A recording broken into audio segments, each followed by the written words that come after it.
I'm Trevor Cox, and I am an assistant professor and program coordinator for organizational leadership, and I'm the assistant chair in the Adult Education and Safety Sciences Department. My group of students is non-traditional students, adults who are returning to complete their degree. One of the reasons I like MBE so much is it's really helpful in understanding how to set a climate. Because my students come in with a lot of anxiety and a lot of fear and a lot of stress coming back to school. There's a lot of those things that kind of kickstart your amygdala, and when they come into a new environment, whether it's in the classroom, whether it's online, they are looking for threats. A similar thing happens when you walk into a room and you have an underrepresented or marginalized identity. You're looking for threats. You've had experienced threats in other ways because of those identities, and so you kind of come in with the assumption that you will continue to have those threats. And so for me, a big part of MBE is learning how to kind of bypass that amygdala. Go in and try and say, okay, what are the things we can do to calm that down so they can get to a place where they can really learn.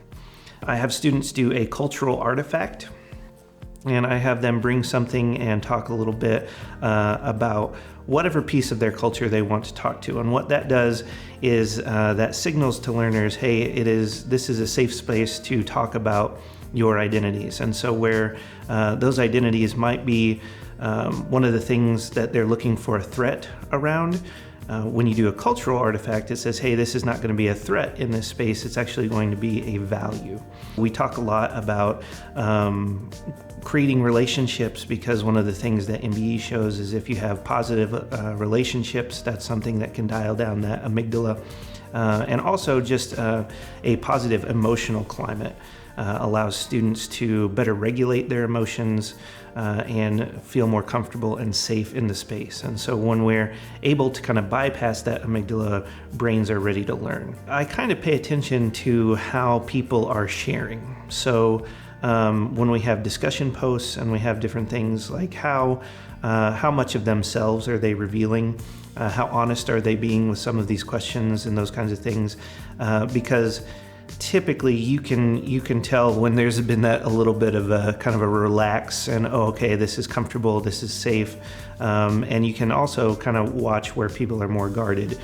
I also create space every week for students to talk to me and just say, hey, this is what's going on. And I look at those as well. Are people opening up to me, genuinely sharing their concerns and what they've learned that week, or are people just kind of checking the box there?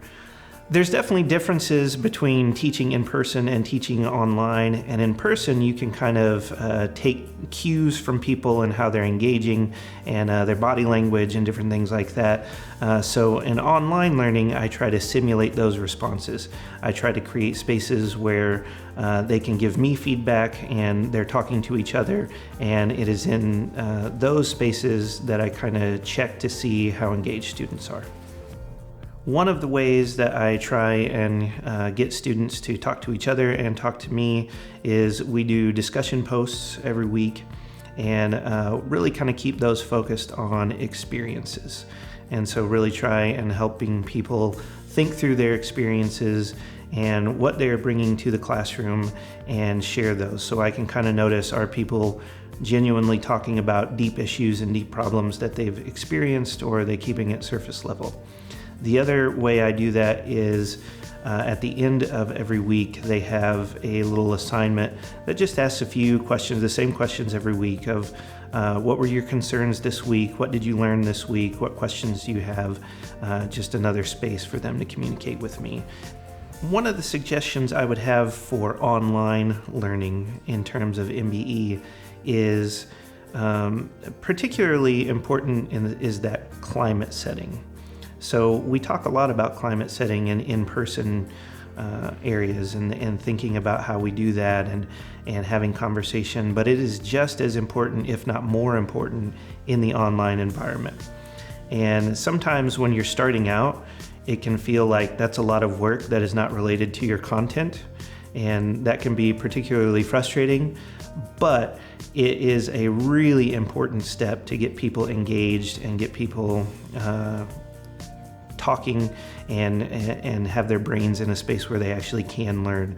So if I was going to suggest one thing for people exploring MBE, is that it's not an entire overhaul to everything that you're doing. You can do really slight tweaks that may not even seem that important, but they're just little things that you can do to shift, to signal your brain to go into learning mode and to do things that create a more brain-friendly environment. And so it's not this giant undertaking where you have to rethink everything you've ever done in education. It's these small little shifts that actually make space for better learning.